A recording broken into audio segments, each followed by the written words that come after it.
สวัสดีค่ะ คลิปนี้มาชวนทำเค้กชิฟฟ่อนช็อกโกแลตทอฟฟี่สูตรเค้กช็อกโกแลตเนื้อนุ่มท็อปปิ้งด้วยอัลมอนด์ทอฟฟี่หน้ากรอบหอมอร่อยสูตรเค้กง่ายๆแต่อร่อยทานเพลินเราไปดูวิธีทำกันเลยค่ะเริ่มจากการนำผงกาแฟไปละลายกับน้ำร้อนคนให้เข้ากันแล้วก็พักไว้จนเย็นต่อไปมาแยกไข่จะใช้เป็นไข่ไก่เบอร์2จำนวน3ฟองแยกไข่แดงและไข่ขาวออกจากกันโดยระวังอย่าให้มีไข่แดงติดลงไปในไข่ขาวจากนั้นเมื่อทำส่วนผสมของไข่แดงใส่น้ำตาลทรายและเกลือลงไปตามด้วยนมสดน้ำมันจะใช้เป็นน้ำมันรำข้าวสามารถใช้น้ำมันพืชหรือน้ำมันคาโนล่าก็ได้ตามด้วยน้ำกาแฟที่เราทำไว้แล้วพักไว้จนเย็นแล้วเสร็จแล้วก็คนส่วนผสมให้เข้ากัน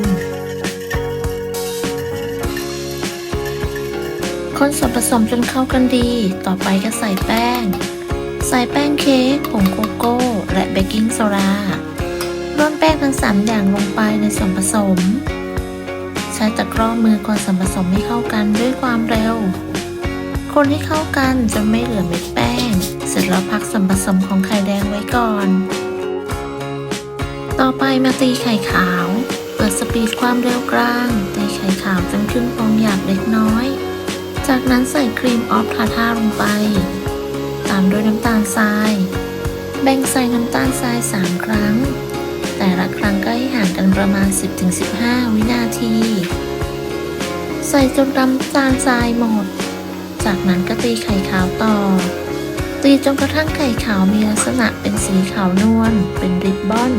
ตั้งยอดอ่อนปานกลางปลายงองุ้ม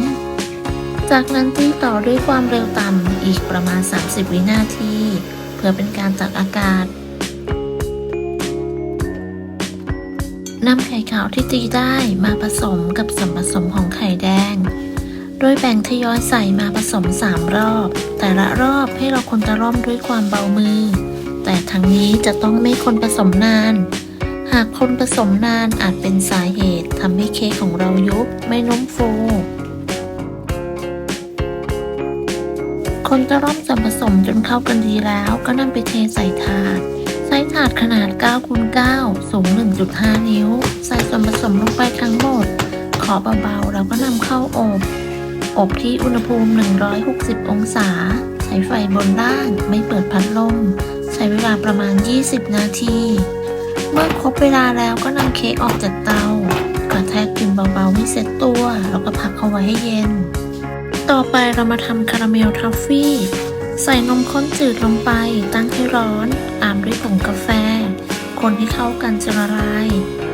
ใส่น้ำตาลทรายแป้งเค้กและเนยสดลงไปจะใส่เป็นเนยเค็มต้มส่วนผสมจนกระทั่งละลายเข้ากันดีหากใครใช้เนยจืดก็ใส่เกลือลงไปเล็กน้อย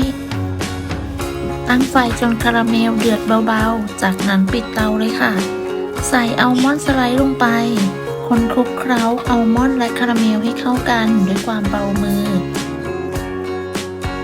คนคลุกเคล้าจนเข้ากันดีก็นำไปตักใส่บนเค้กช็อกโกแลตที่เราพักไว้จนเย็นแล้วตักใส่บนหน้าเค้กช็อกโกแลตแล้วก็เกลี่ยให้เรียบให้ทั่วถาดจากนั้นเราก็จะนำไปเข้าอบอีกรอบนี้อบที่อุณหภูมิ150องศาใส่ไฟบนอย่างเดียวใช้เวลาประมาณ15นาทีหรือกระทั่งสีเหลืองสวยเสร็จแล้วพักไว้จนเย็นเมื่อเค้กเย็นแล้วหน้าก็จะกรอบขึ้นเราก็สามารถนำไปตัดตามขนาดที่ต้องการได้เลยแจ็คตัดขนาดประมาณ 2x2 นิ้วได้16ชิ้นพอดีวิธีตัดแนะนำให้คว่ำหน้าเค้กลงแล้วก็ใช้มีดตัดกดลงไปหนักๆเค้กชิฟฟ่อนช็อกโกแลตทอฟฟี่สูตรนี้เนื้อเค้กนุ่มมากหน้าทอฟฟี่อัลมอนด์กรอบรสชาติหวานกำลังดีไม่หวานมากทานเพลินเลยค่ะทดลองใส่กล่องเบอร์ FF30 โดยวางถ้วยกระดาษเบอร์3220ลงไปก่อนก็สามารถแพ็คใส่ได้พอดีเลยค่ะ